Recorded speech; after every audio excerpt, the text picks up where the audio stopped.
This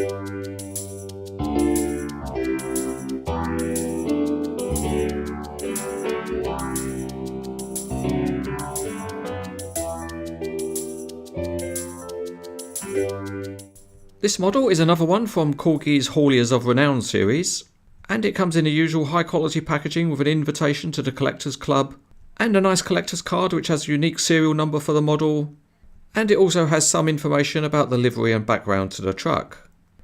This particular model is in the colours of Iggy Madden, which is an Irish family owned company, and it operates internationally from a base in the west of Ireland. There's a plastic lid protecting the model, and if we take that off we can then get the various parts out. And there's not too much to it, there's just the fridge trailer, which is heavy and solid feeling. And the other part is the Volvo 4x2 tractor, which is mainly metal. Last out of the box is a small bag of parts which have to be fitted.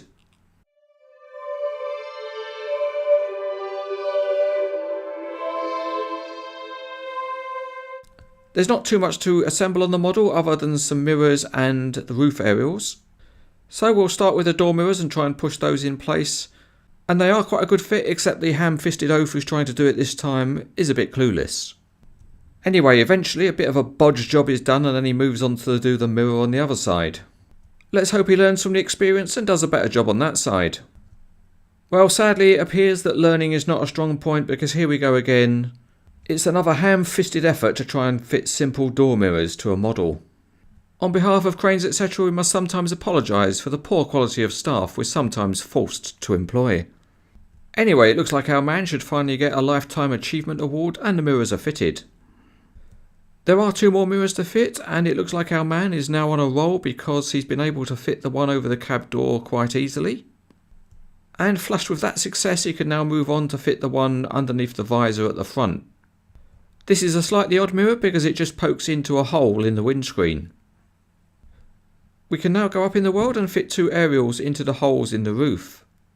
These are slightly more challenging because it's hard to get the aerial into the hole with the light bar in the way.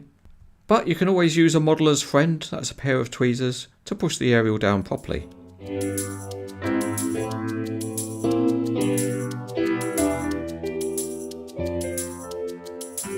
Looking underneath the Volvo, the transmission is modelled, but the front end is very, very basic, and the tyres certainly seem thin. However, at least the wheels themselves do look quite smart. On the roof, the light bar looks quite impressive along with the decoration, and the cab does look really good with the colour-coded door mirrors and a distinctive Volvo front. A particular plus point is that the quality of the paintwork and graphics really is very good. Behind the cab there are coiled air lines and anti-slip surfacing, and the wheel arches are metal. The lights at the rear are painted, there's an Irish number plate, and the Volvo mud flaps are thin and flexible. The underside of the trailer has a structure with that unusual dimpled finish, but the tyres on the axles are quite chunky, and the wheels do look very smart with their yellow hubs. On the front there's a fleet number, and the refrigeration unit has the grills highlighted. The quality of the graphics on the side of the trailer is extremely sharp and clear, and things are good at the back with painted lights and a really good set of doors.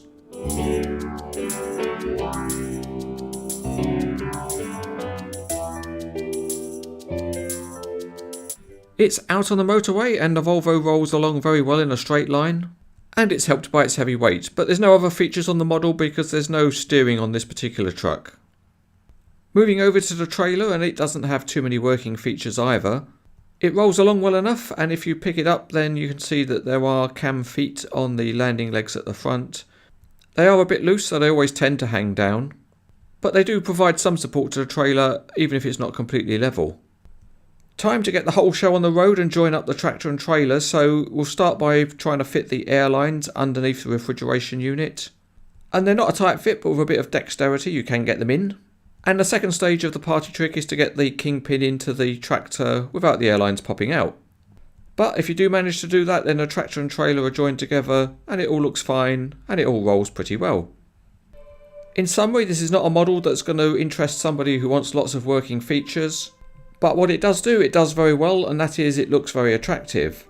So it makes a good display piece, and if you like this kind of truck, then it's recommended.